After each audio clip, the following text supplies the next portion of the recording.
Você não vai enriquecer de verdade se você ganhar mais dinheiro. Esta é uma afirmação aparentemente contraditória, pois o conceito de enriquecimento financeiro é exatamente ter mais dinheiro, certo? Mais ou menos. Se você parar para pensar com mais profundidade, vai perceber que existem vários outros detalhes importantes. Por exemplo, além de você ganhar mais dinheiro, será importante que você não perca tudo. E também ajudará muito se você tiver o conhecimento e as habilidades necessárias para multiplicar esse dinheiro. Por isso é que não basta apenas ganhar mais dinheiro. Existe algo mais importante do que dinheiro para quem quer ser rico. E esse algo foi ensinado de uma forma muito didática por meio de uma historinha contada no livro Pai Rico, Pai Pobre. Esse é sem dúvidas um dos maiores best-sellers da área de educação financeira pessoal. Neste livro, os autores Robert Kiyosaki e Sharon Lechter presenteiam o leitor com duas visões de mundo muito diferentes. De um lado temos o pai rico, o empreendedor com toda a sua filosofia de negócios. Do outro, o pai pobre, que é empregado e preso em sua visão engessada e tradicional sobre o dinheiro. A obra traz de uma forma única o confronto entre essas duas visões de mundo, mostrando que é sim possível, com boas informações e persistência, se transformar de uma pessoa pobre a uma pessoa rica. Capítulo 1. Pai Rico, Pai Pobre. O primeiro capítulo traz uma perspectiva sobre o comportamento de cada um dos pais. É interessante frisar que quando Robert começou a aprender sobre o modo como cada um dos pais tratava o dinheiro, ambos estavam em situações financeiras parecidas no início da carreira e com rendas compatíveis, porém, um se tornou um dos homens mais ricos do Havaí e o outro morreu deixando dívidas para toda a família. Uma visão clara de modo como cada um dos pais se relaciona com o dinheiro é traçada nesse momento inicial e mostra que, certamente, a mentalidade influencia de modo radical na situação financeira futura de cada indivíduo. O embate da mentalidade mostrado é bem simples. O pai pobre trabalhava pelo dinheiro e o outro fazia com que o dinheiro trabalhasse para ele. Esse primeiro capítulo também aborda a questão da preguiça mental. Robert relata que enquanto seu pai pobre tinha diversos títulos acadêmicos e era altamente instruído, na hora de pensar sobre o dinheiro, ele era preguiçoso e não exercitava suas habilidades financeiras, nem as desenvolvia. Ele observou que seu pai pobre era assim, não pelo salário que ganhava, que era muito bom, mas por causa dos seus pensamentos e ações. Ele percebeu ainda que desenvolver uma mentalidade diferente e se educar financeiramente leva tempo. Tanto que dos 9 aos 39 anos, Robert Kiyosaki precisou que seu pai rico continuasse repetindo para ele as mesmas 6 lições que são apresentadas no livro. Por isso é importante começar a educação financeira no berço e em casa, uma vez que os governos não desejam ensinar esse tipo de coisa nas escolas. Contudo, se a maioria dos pais é ou será pobre porque não tem esse conhecimento, as próximas gerações ficam fadadas ao mesmo caminho. Capítulo 2. Lição 1. Os ricos não trabalham pelo dinheiro. Para ensinar essa lição, o autor usa 3 histórias de sua vida. Seu amigo Mike, que estuda com Robert, é inserido no contexto por uma delas ao propor uma sociedade onde o objetivo da parceria era deixarem de serem pobres após serem destratados por garotos ricos na escola onde estudavam. Logo, ser rico torna-se prioridade dos dois. Eles então têm a ideia de fazer dinheiro criando moedas a partir de tubos de pasta de dente usados. Na época, os tubos de pasta de dentes eram feitos de chumbo. Entretanto, o pai de Robert alerta que aquela atividade é ilegal e fala para os meninos que, se eles quiserem mesmo saber como se tornarem ricos, deveriam procurar o pai de Mike, que sempre era muito elogiado pelo gerente do banco pelos investimentos que tinha. Dessa forma, o pai rico, que na verdade é o pai de Mike, seu melhor amigo, é introduzido na narrativa e passa a ter um papel mais ativo, e ele concorda em ensinar os meninos a serem ricos. Então o pai rico propõe que eles trabalhem para ele por 10 centavos por hora, o que era muito pouco para aquela época. Após 3 semanas de trabalho, percebendo que não estavam aprendendo nada e ainda estavam trabalhando por uma miséria, o menino Robert Kiyosaki confronta seu empregador e ele ensina a primeira lição. O pai rico explica a Robert que ele irá ensiná-lo como a vida, através de pancadas, e ao ser atingido por esse primeiro golpe, ele estaria vivendo o que a maioria dos adultos vivem todos os dias: trabalhar por um salário que não supre as suas necessidades. Ensina ainda que apenas aumentar o valor do rendimento mensal não soluciona o problema, restando então 3 alternativas para quem se encontra nessa situação. Primeiro, reclamar e procurar outro emprego. Segundo, se acomodar e aceitar a situação. Ou, terceiro, procurar uma forma de fazer o dinheiro trabalhar para eles. Ele segue argumentando que a maioria das pessoas fica presa na primeira ou na segunda opção, justamente por 2 sentimentos: medo e ambição. O medo de não ter como pagar as contas e a ambição de querer ter sempre mais dinheiro. Porém, como é dito, apenas mais dinheiro não resolve o problema, porque sem instrução financeira, o que acontece quando alguém ganha mais dinheiro é que ele simplesmente aumenta seu padrão de vida, seu consumo, paga mais impostos e muitas vezes ainda continua com as mesmas dívidas.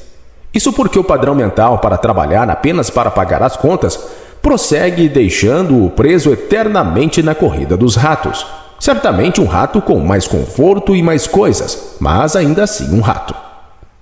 O pai rico então faz uma nova proposta para os garotos: que eles trabalhem de graça, para fugir do que ele chama de a grande armadilha, que é trabalhar pelo dinheiro e tornar-se escravo dele. Ele explica que não pagar é uma forma de eliminar todo o medo e fazer com que os garotos enxerguem as oportunidades que poderiam passar desapercebidos quando se está focado apenas no salário. Ele também faz uma vasta explicação de como o dinheiro desencadeia emoções que interferem no raciocínio, e estas acabam impedindo uma análise clara das oportunidades que aparecem. O pai rico também aconselha os garotos a usarem as emoções a seu favor, uma vez que muitos ricos ainda são escravos do dinheiro por medo de perder suas fortunas. E segundo os seus ensinamentos, viver com medo de perder é igual ou pior do que viver com medo de não ter. A terceira história deste capítulo é inserida no contexto para explicar a decisão dos meninos de trabalhar sem receber um salário, e já que eles exploram a oportunidade não percebida, antes sendo que eles se encontravam praticamente nas mesmas condições de quando ganhavam 10 centavos por hora. Negócio que surgiu dessa oportunidade. Durou apenas 3 meses, mas já foi o suficiente para os sócios aprenderem novas lições. Por exemplo, como fazer o dinheiro trabalhar para você, como é difícil arranjar bons funcionários e como controlar o fluxo financeiro de uma empresa. A grande lição do capítulo é promover a reflexão sobre o papel do dinheiro na vida do indivíduo e como as emoções podem influenciar as decisões. Robert Kiyosaki frisa que não devemos ser escravos do dinheiro, mas sim dominar nossos sentimentos, escolhendo nossos pensamentos e ações de forma racional. Essa lição pode ser bem resumida em uma das falas do pai rico: continuem trabalhando, garotos, mas quanto mais cedo se esquecerem de que precisam de um contra-cheque, mais fácil se tornará a vida adulta. Continuem usando o seu cérebro, trabalhem de graça e logo sua mente lhe mostrará formas de ganhar muito mais dinheiro do que eu poderia lhes pagar. Vocês verão o que outras pessoas nunca percebem: oportunidades que estão à frente do seu nariz. A maioria jamais enxerga essas oportunidades porque estão atrás do dinheiro e segurança. No momento que vislumbrarem uma oportunidade, vocês a reconhecerão pelo resto de suas vidas. Quando conseguirem isso, vou lhes ensinar outra coisa. Aprendam essa lição e evitarão uma das maiores armadilhas da vida. Capítulo 3. Lição 2. Para que a educação financeira? Esta parte da obra mostra a história de várias pessoas que já foram muito ricas e morreram na miséria, comprovando a tese mostrada no livro de que o dinheiro pelo dinheiro não garante estabilidade financeira. O que garante é a inteligência financeira. A partir deste ponto, Robert começa a mostrar como o pai rico ensinou os 2 jovens sobre finanças. Ele resume em uma das maiores lições do seu mentor dizendo: você tem que conhecer a diferença entre um ativo e um passivo e comprar ativos. Se você deseja ser rico, isso é tudo que você precisa conhecer. O problema é que muitos não sabem a diferença entre ativos e passivos, ou pior, compram um passivo imaginando que eles são ativos. Dessa forma, passam a vida inteira sem saber como é ter o dinheiro trabalhando para você. Além disso, Robert Kiyosaki apresenta conceitos bem diferentes dos contábeis para ativos e passivos e bem simples de entender. Ele explica que ativos são aqueles que geram renda para o seu proprietário, já passivos são aqueles que geram despesas. Assim, fica fácil perceber que alguns ativos que acreditamos possuir, casa própria, carro, entre outros, na verdade são passivos. Para o autor, a definição de ativos e passivos e suas respectivas repercussões financeiras são apresentadas no livro por meio desses dois diagramas. Fluxo de caixa ativo gera renda, fluxo de caixa passivo gera despesa. Com base neles, fica simples perceber por que o pai rico acreditava que uma casa própria não é um ativo. Em geral, trata-se de um bem que nunca é ativamente seu, uma vez que a cada novo financiamento de 30 anos ou mais, levando em consideração que o proprietário troca de casa durante sua vida, adquire-se uma nova dívida. O IPTU é uma forma clara de demonstrar que, ao invés de gerar renda, um imóvel gera gastos. O valor de um imóvel nem sempre aumenta tanto quanto os juros pagos no total do financiamento. Por isso, muitas vezes o valor final pago em um financiamento não pode ser recuperado pela venda. A imobilização do capital pode fazer com que oportunidades sejam perdidas por não ter dinheiro para investir nelas quando surgem. Dessa maneira, a opção de adquirir um imóvel caro demais em detrimento de começar um portfólio de ativos mais cedo prejudica o indivíduo em 3 maneiras. 1. Perda de tempo, já que os outros ativos poderiam estar registrando ganhos em seu valor no longo prazo. 2. Perda de capital adicional, que poderia ter sido investido em mais ativos, ao invés de estar pagando valores de manutenção ligados ao imóvel. 3. Perda na instrução para aprender a investir. Como os valores pagos nos imóveis são altos, na maioria dos casos, os casais não conseguem ter uma margem para investir. Isso custa a eles experiência e negócios, culminando em nunca se tornarem investidores sofisticados, que é para quem são oferecidos as melhores oportunidades de investimento. No final do capítulo, Robert explica que para sair da corrida dos ratos, é necessário investir cada vez mais em ativos, até que a renda deles não só cubra suas despesas, mas seja possível reinvesti-las em outros ativos, aumentando a riqueza. Nesse ponto, terá sido alcançada a tão sonhada independência financeira, onde não se precisa mais do salário e pode-se viver muito bem sem ele. Esse é o conceito de ser rico para o autor, e arremata seu pensamento dizendo: os ricos compram ativos, os pobres só têm despesas, a classe média compra passivos pensando que são ativos. Capítulo 4. Lição 3. Cuide de seus negócios. Nesta lição, Robert Kiyosaki traz novamente um diagrama para quem cada parte do seu patrimônio trabalha. Neste diagrama pode-se ver claramente seu salário resultante da sua profissão. Trabalha para enriquecer o dono do negócio. As despesas ou seus gastos trabalham para o governo, porque se paga impostos nelas. Os passivos trabalham para os bancos, principalmente na forma de juros que você paga nos empréstimos, e o único dinheiro que trabalha para você está em seus ativos. Com essa ideia bem definida, o autor esclarece que quando ele aconselha cuidar de seu negócio, ele se refere à formação e à manutenção de uma sólida coluna de ativos e deixa ainda bem claro a diferença entre negócios e profissão. Seu negócio é aquilo que gera renda sem que você esteja trabalhando diariamente nele.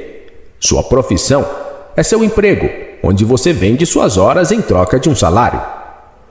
Robert adverte que não é preciso deixar sua profissão para ter um negócio.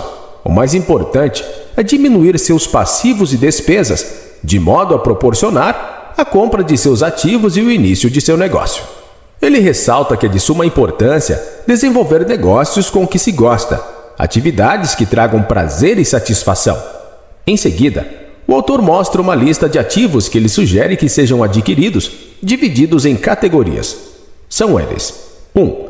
Negócios que não exijam sua presença, pois se tiver que trabalhar neles, deixa de ser um negócio e passa a ser uma profissão. 2. Ações. 3. Títulos de dívida pública ou privada. 4. Fundos mútuos. 5. Imóveis que geram renda para alugar ou fundos imobiliários. 6. Promissórias. 7. Royalties de propriedade intelectual. 8. Tudo que tenha valor, gere renda ou se valorize e tenha um mercado líquido. O próprio autor não aconselha que todos abram uma empresa, pois não são todos que têm vocação para tal. No entanto, ele deixa claro que a prioridade para alguém que quer ter estabilidade financeira é trabalhar arduamente em sua coluna de ativos para desenvolver seus negócios. Robert optou por imóveis, já que gosta dessa área e se sente satisfeito em negociá-los e alugá-los. Para finalizar a lição, o autor fala um pouco sobre a aquisição de artigos de luxo. Eles podem ser comprados, mas apenas após a compra de seus ativos e, de preferência, com a renda gerada por eles.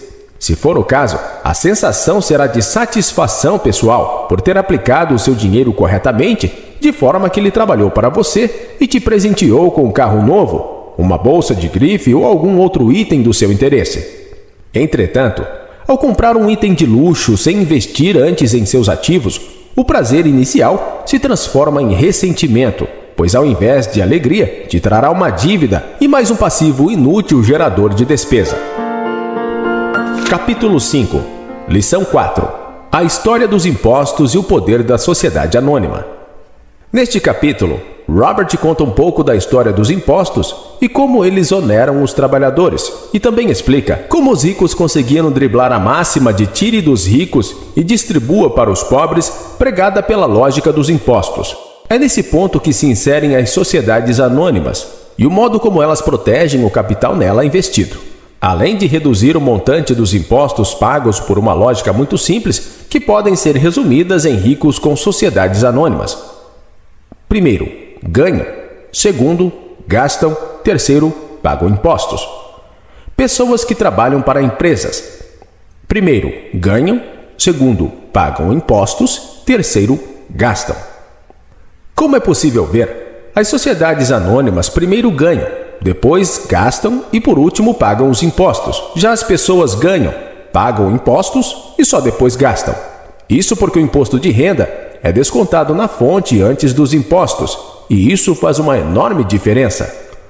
O segundo ponto alto do capítulo é denominado por Kiyosaki como QI financeiro, que se divide em 4 áreas: contabilidade, investimento, conhecimento de mercado e lei. A contabilidade pode-se entender uma situação de uma empresa e analisar de forma clara se é um bom ou mau investimento, além de seus pontos fortes e fracos.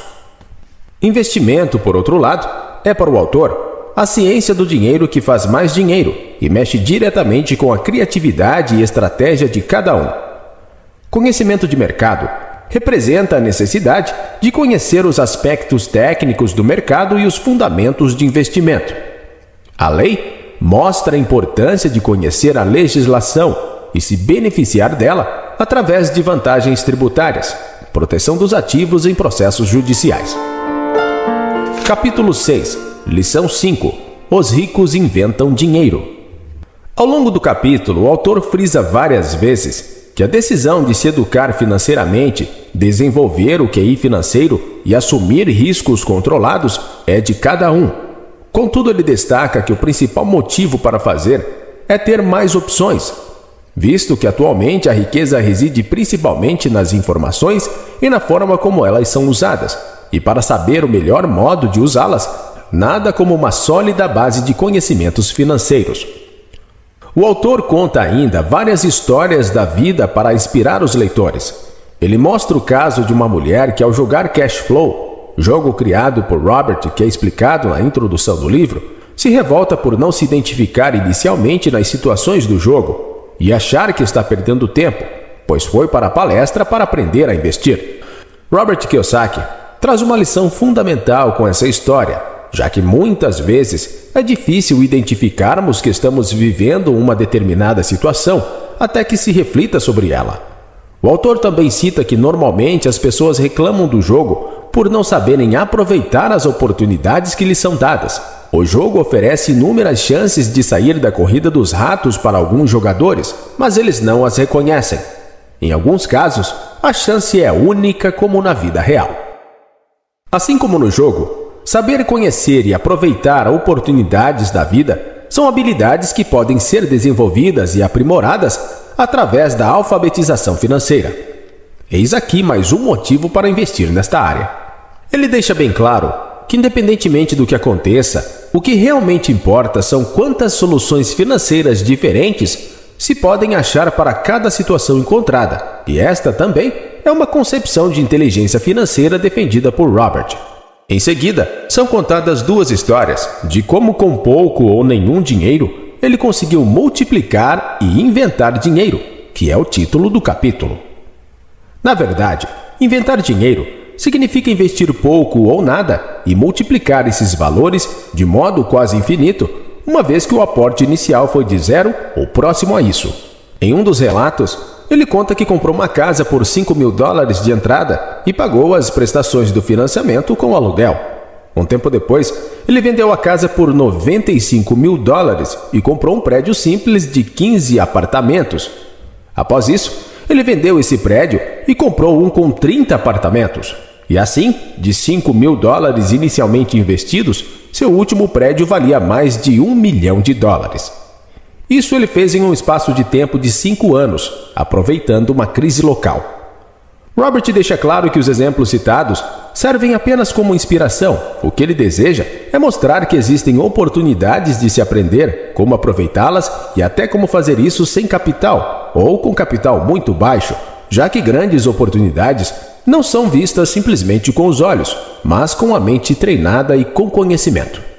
Muita gente não ficará rica nunca, simplesmente por não ter treinamento financeiro para reconhecer oportunidades que estão bem à sua frente. Como último ponto desta lição, ele apresenta dois tipos de investidores, um que procura investimentos seguros e outro que monta sua própria carteira e assume mais riscos. O autor afirma que para ser o segundo tipo de investidor, além das habilidades apresentadas sobre QI financeiro, é preciso desenvolver mais 3. 1. Como encontrar a oportunidade que ninguém mais viu. 2. Como conseguir dinheiro de outras fontes, que não os bancos. Uma dica dada por ele é usar seus conhecimentos para aferir vantagens de quem não as domina. No exemplo citado nesse trecho, Robert fez uma corretagem para um investidor, negociando por menos de $900 mil um prédio que valia mais de $1,2 milhão, ou seja, ele usou seus conhecimentos a seu favor e conseguiu lucrar com isso. 3. Como organizar pessoas espertas. Pessoas ricas normalmente contratam pessoas inteligentes para trabalhar para elas. Por fim, ele reconhece que há muito para ser aprendido, mas as recompensas de buscar o caminho seguido pelo investidor do tipo 2, que lucra muito mais, são bem maiores do que aquelas auferidas por um investidor que está preso à segurança. Assim, o conhecimento é a maior riqueza de um investidor e o seu maior risco é não tê-lo. Entretanto, mesmo com o conhecimento haverá outros riscos. O importante é aprender a administrá-los. Capítulo 7. Lição 6. Trabalhe para aprender, não pelo dinheiro. Essa lição está embasada no fato de que um grande talento muitas vezes não é suficiente para ser bem-sucedido. Robert explica que ser bom em apenas uma coisa pode levar uma pessoa brilhante ao fracasso. Um conjunto de habilidades é exigido de cada um para o sucesso, e elas devem ser desenvolvidas ao longo de suas carreiras. Nesse contexto, ele conta sua trajetória no mercado de trabalho e como ele aprendeu cada uma das habilidades que tem hoje. Foram muitas carreiras com grandes perspectivas que ele largou, pois sabia que não queria ficar preso à grande armadilha. E durante todo esse tempo, controlou seu medo e sua ambição para garantir que alcançaria o que havia planejado. Primeiramente, ele alerta que a necessidade de escolher as habilidades que devem ser aprendidas e então buscar empregos para desenvolvê-las. Mesmo que a mudança de ambiente de trabalho não seja vantajosa financeiramente, o autor aconselha que seja feita, pois as habilidades aprendidas serão de suma importância para a construção de sua riqueza. Pai Rico, conta Kiyosaki, sempre repetia que você precisa saber um pouco sobre várias coisas. Outra opção que não mudar de emprego seria o marketing multinível sério. Uma vez que duas habilidades extremamente importantes são desenvolvidas nesses programas, marketing e vendas. Ou ainda pode-se optar por uma segunda ocupação fora do horário de trabalho, na qual o salário não seja o seu foco. Assim, o autor quer mostrar que trabalhar visando o aprendizado e metas de longo prazo é mais vantajoso do que trabalhar para pagar contas, pois sem essa mentalidade, a corrida dos ratos nunca deixará de ser uma realidade para você. É preciso também estar constantemente fazendo uma autoanálise para saber o que o futuro oferece e mudar o rumo dele quando as perspectivas não forem animadoras. Deixar a vida acontecer não é uma decisão sábia. A maioria das pessoas não é bem-sucedida pelo medo do fracasso e da rejeição, ou simplesmente por insistirem na especialização. O autor conta várias histórias nesse capítulo de pessoas que rejeitaram seus conselhos de variar suas habilidades para ter mais sucesso. Para ele, o segredo do sucesso é claramente fazer com que ele aconteça, tendo várias ferramentas para possibilitar tal concretização. Porque conhecer vários meios para que o sucesso se torne real aumenta muito suas chances de ser bem-sucedido. Porém, as pessoas têm medo e acabam presas na armadilha da especialização, e quanto mais especializado você se torna, menos oportunidades você consegue enxergar para alcançar o sucesso. Robert Kiyosaki traz um último exemplo nesta lição, relatando que seu pai tinha muita instrução acadêmica, trabalhava cada vez mais arduamente quanto mais competente se tornava. Seu pai pobre também se via cada vez mais encurralado quanto mais se especializava, porque embora seu salário aumentasse, suas escolhas diminuíam. Então, pouco depois de ter sido mandado embora do trabalho no governo, descobriu como era vulnerável profissionalmente. É semelhante ao que ocorre com atletas profissionais, onde de repente sofrem uma lesão ou ficam velhos demais para o esporte. Sua posição bem remunerada é perdida e eles têm habilidades limitadas às quais recorrer fora desse meio. Robert conclui mostrando as principais habilidades administrativas necessárias para o sucesso. 1. Gestão de fluxo de caixa. 2. Gestão de sistema, incluindo você e o tempo dedicado à família. 3. Gestão pessoal. Capítulo 8. Como superar obstáculos. Neste capítulo, Robert Kiyosaki trata de 5 fatores que podem atrapalhar os objetivos financeiros para quem não toma cuidado com eles, mesmo que a alfabetização financeira tenha sido feita com sucesso. São eles: primeiro, medo. Segundo, segurança. Terceiro, preguiça. Quarto, maus hábitos. Quinto, arrogância. Medo. O medo, como já foi debatido no livro anteriormente, traz consigo 2 implicações. A primeira é a grande armadilha que significa trabalhar apenas pelo seu salário. Segurança. A segunda é a busca incessante por segurança, que pode atrapalhar seu objetivo de ser verdadeiramente rico. Caso o medo seja de fato uma parte maior do que se possa controlar, só existe uma saída: começar cedo, já que investimentos mais seguros rendem menos e demandam mais tempo para retornar quantias consideráveis. Nesse âmbito, o autor conta diversas histórias inspiradoras para estimular o leitor a ver o risco com outros olhos. Ele afirma que não existe rico que nunca perdeu dinheiro e que ninguém gosta de perder dinheiro, mas o que realmente conta é a postura diante da perda.